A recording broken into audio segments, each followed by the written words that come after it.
प्यारे बच्चों, आप सभी का हार्दिक स्वागत। आज हम जो तुम्हारे यहाँ श्लोक का अनुवाद आता है करने के लिए, वह सविस्तार वर्णन करेंगे। विषय में आगे बढ़ने के पूर्व यदि चैनल को सब्सक्राइब नहीं किया है तो सब्सक्राइब जरूर से जरूर कर लें, और यदि वीडियो अच्छा लगे तो लाइक करें और ज़्यादा से ज़्यादा लोगों में शेयर करें। अब विषय की ओर देखिए। श्लोक क्या है?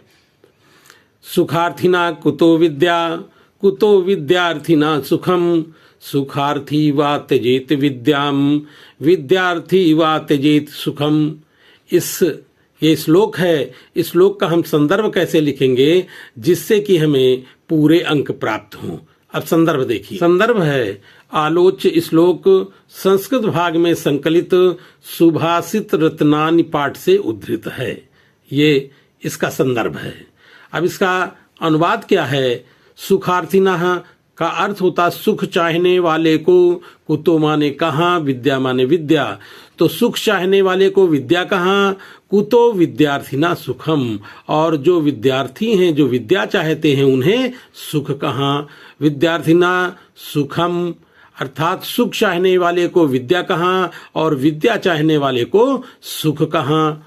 जो सुख चाहते हैं, सुखार्थी माने जो सुख चाहते हैं, उन्हें विद्या त्याग देनी चाहिए। विद्याम त्यजेद, उन्हें विद्या त्याग देनी चाहिए। और जो विद्यार्थी हैं, जो विद्या चाहते हैं, उन्हें सुख त्याग देना चाहिए।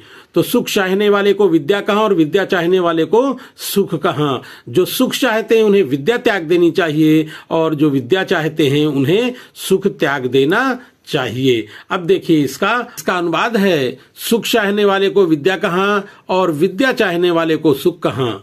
जो सुख चाहते हैं उनको विद्या छोड़ देनी चाहिए, और जो विद्या चाहते हैं उनको सुख छोड़ देना चाहिए। अगला श्लोक है काव्य शास्त्र विनोदेन कालो गच्छति धीमताम, व्यसनेन चा मूर्खाणाम निद्रया कलहेन वा। तो इसका संदर्भ कैसे लिखेंगे? संदर्भ लिखेंगे कि प्रस्तुत श्लोक संस्कृत भाग में संकलित सुभाषित रत्नानि पाठ से उद्धृत है। अब इसका अर्थ क्या होता है? जो विद्वान लोग होते हैं, धीमताम का अर्थ होता है विद्वान। जो विद्वान लोग होते हैं उनका समय कैसे व्यतीत होता है, और जो मूर्ख लोग होते हैं वे अपने समय को कैसे व्यतीत करते हैं। तो देखिए, काव्य शास्त्र विनोदेन, जो बुद्धिमान लोग होते हैं उनका समय काव्य शास्त्रों की चर्चा में व्यतीत होता है। काव्य शास्त्र विनोदेन, काव्य शास्त्रों की चर्चा में अपना समय व्यतीत करते हैं। कालो माने समय, गच्छत माने व्यतीत करते हैं, धीमताम माने विद्वान व्यक्ति। लेकिन मूर्खाणाम, जो मूर्ख होते हैं वे अपना समय कैसे व्यतीत करते हैं? व्यसनेन च मूर्खाणाम, दुर्व्यसन में अर्थात गंदी आदतों में, निद्रया सोने में, और कलहेन वा लड़ाई झगड़ा आदि करने में अपने समय को व्यतीत करते हैं। तो इसका अब अनुवाद देखिए। इसका अनुवाद है जो बुद्धिमान लोग होते हैं उनका समय काव्य और शास्त्रों की चर्चा में व्यतीत होता है, और जो मूर्ख होते हैं उनका समय गंदी आदत और सोने में तथा लड़ाई झगड़े में व्यतीत होता है। इसका यह अनुवाद है। अगला श्लोक है न चौरहार्यम न च राजहार्यम न भ्रातृभाज्यम न च भारकारी, व्यये कृते वर्धतेव नित्यम, विद्याधनम सर्वधनम प्रधानम। इस श्लोक का संदर्भ कैसे लिखेंगे? देखिए, प्रस्तुत श्लोक संस्कृत भाग में संकलित सुभाषित रत्नानि पाठ से उद्धृत है। यह इसका संदर्भ है। अब इसका अनुवाद क्या होगा? न चौरहार्यम, इस विद्या रूपी धन को, विद्या धनम सर्वधनम प्रधानम, इस विद्या रूपी धन सभी धनों में प्रधान है।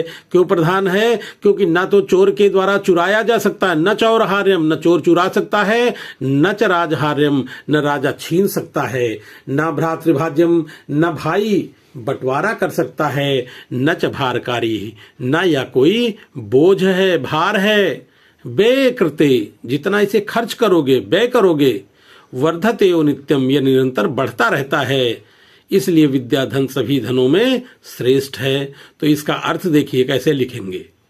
इसका अर्थ है विद्या रूपी धन सभी धनों में प्रधान है, क्योंकि इसे चोर के द्वारा चुराया नहीं जा सकता और राजा के द्वारा छीना नहीं जा सकता और ना ही भाई के द्वारा बांटा जा सकता है और ना ही यह कोई भार है, और इसको जितना खर्च करोगे उतना और बढ़ता है, इसलिए विद्या धन सभी धनों में प्रधान है। ये इसका अनुवाद है। ये श्लोक है विद्या विवादाय धनम मदाय शक्ति परेशान परिपीडनाय खलस्य साधो विपरीत में तत् ज्ञानाय दानाय चारक्षणाय। यह श्लोक का संदर्भ कैसे लिखा जाएगा, देखिए। विवेच श्लोक संस्कृत भाग में संकलित सुभाषित रत्नानि पाठ से उद्धृत है। यह इस श्लोक का संदर्भ है। अब इसका अर्थ क्या है। विद्या विवादाय धनम मदाय शक्ति परेशान परपीडनाय खलस्य साधो विपरीत में तज ज्ञानाय दानाय चारक्षणाय। खलस्य का अर्थ होता है जो दुष्ट लोग होते हैं वो विद्या को क्या कहते हैं, वो कहते हैं खलस्य माने दुष्ट लोग जो होते हैं वो कहते हैं विद्या विवाद के लिए, धन अहंकार के लिए और शक्ति दूसरों को परेशान करने के लिए होती है। विद्या विवादाय, विद्या वाद विवाद करने के लिए, धन मद माने अहंकार के लिए, शक्ति परेशान माने दूसरों को पीड़ा पहुंचाने के लिए, परपीडनाय माने पीड़ा पहुंचाने के लिए होती है। लेकिन साधो, साधो का अर्थ होता है सज्जन लोग, इसका विपरीत अर्थ लेते हैं और कहते हैं विद्या ज्ञान के लिए और धन दान के लिए और शक्ति दूसरों की रक्षा के लिए होती है। अब देखिए अनुवाद कैसे लिखेंगे। जो दुष्ट व्यक्ति होते हैं वे कहते हैं विद्या वाद विवाद के लिए और धन अहंकार के लिए और शक्ति दूसरों को परेशान करने के लिए होती है। लेकिन जो सज्जन लोग होते हैं वे इसका विपरीत अर्थ लेते हैं। वे कहते हैं विद्या ज्ञान के लिए और धन दान के लिए तथा शक्ति दूसरों की रक्षा के लिए होती है। इसमें अगला श्लोक है प्रीणाति यः सुचरितैः पितरं सपुत्रो यद भर्तुरेव हितम् इच्छत् तत्कलत्रं तन्मित्रम् आपति सुखे च संक्रियम् यत् एतत्त्रयम् जगति पूर्णकृतो लभन्ते। अब देखिए इसका संदर्भ कैसे लिखेंगे। इसका संदर्भ लिखेंगे विवेच श्लोक संस्कृत भाग में संकलित सुभाषित रत्नानि पाठ से उद्धृत है। यह इसका संदर्भ है। अब अर्थ देखिए या अनुवाद देखिए श्लोक का। प्रीणात या सुचरितैः पितरम सपुत्रो। इस श्लोक का अन्वय के द्वारा या नीचे की पंक्ति से अगर अर्थ निकालें तो ज्यादा आसान हो जाएगा।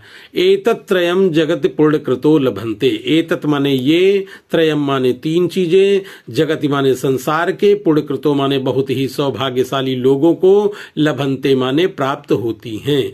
ये तीन चीजें बहुत ही सौभाग्यशाली लोगों को प्राप्त होती हैं। कौन कौन सी हैं। प्रीणात या सुचरितैः पितरम सपुत्रो। ऐसा पुत्र जो अपने पिता को अपने अच्छे आचरणों से प्रसन्न रखता हो। प्रीणात माने प्रसन्न रखता हो, या माने जो, सुचरित माने अपने अच्छे आचरण से, पितरम माने पिता को, सा माने वह, पुत्र माने पुत्र। ऐसा पुत्र जो अपने पिता को अपने अच्छे आचरण से खुश रखता हो। यद भर्तुरेव हितम इच्छत तत्कलत्रम। कलत्रम माने ऐसी पत्नी जो अपने पति को, भर्तु माने पति, पति को पति का हित चाहती हो। ऐसी पत्नी जो अपने पति का हित चाहती हो, ऐसी पत्नी। और ऐसा मित्र, तन मित्रम, ऐसा मित्र जो सुख और दुख दोनों में समान साथ दे। समक्रियम यत। समक्रियम माने समान साथ दे। आपद माने दुख में, सुखे का अर्थ होता सुख में। ऐसा मित्र जो विपत्ति में और सुख में समान साथ दे, ये तीनों चीजें बहुत ही सौभाग्यशाली लोगों को प्राप्त होती हैं। कौन कौन सी? ऐसा पुत्र जो अपने पिता को अपने अच्छे आचरण से खुश रखता हो, ऐसी पत्नी जो पति का हित चाहती हो, ऐसा मित्र जो सुख और दुख दोनों में समान साथ दे। ये तीनों चीजें इस संसार में बहुत ही सौभाग्यशाली लोगों को प्राप्त होती हैं। अब देखिए इसका अनुवाद क्या है। इसका अनुवाद है, जो अपने अच्छे आचरण से पिता को प्रसन्न करे ऐसा पुत्र, जो पति का हित चाहती हो वही पत्नी है, ऐसा मित्र जो सुख और दुख दोनों में समान साथ दे वही मित्र। ये तीन चीजें बहुत ही सौभाग्यशाली लोगों को प्राप्त होती हैं। ये श्लोक है, निंदन्ति नीति निपुणः यदि वा स्तुवन्तु लक्ष्मी समाविशतु गच्छतु वा यथेष्टम् अद्दैवं वा मरणमस्तु युगान्तरे वा नन्यात् पथः प्रविचलन्ति पदं न धीराः। अब ये श्लोक है, इस श्लोक का संदर्भ कैसे लिखेंगे आगे देखिए। संदर्भ लिखेंगे, विवेच्य श्लोक संस्कृत भाग में संकलित सुभाषित रत्नानी पाठ से उद्धृत है। अब इसका अनुवाद क्या है? नीचे की पंक्ति से इसका अनुवाद लिया जाएगा। जो धीराह माने जो विद्वान व्यक्ति होते हैं, धीर व्यक्ति होते हैं, वे अपने न्याय के मार्ग से कभी विचलित नहीं होते। नन्याथ माने न्याय के, पथ माने रास्ते से, प्रविचलंती माने विचलित, न माने नहीं, धीरा माने होते। जो विद्वान व्यक्ति होते हैं वे अपने न्याय के मार्ग से कभी विचलित नहीं होते।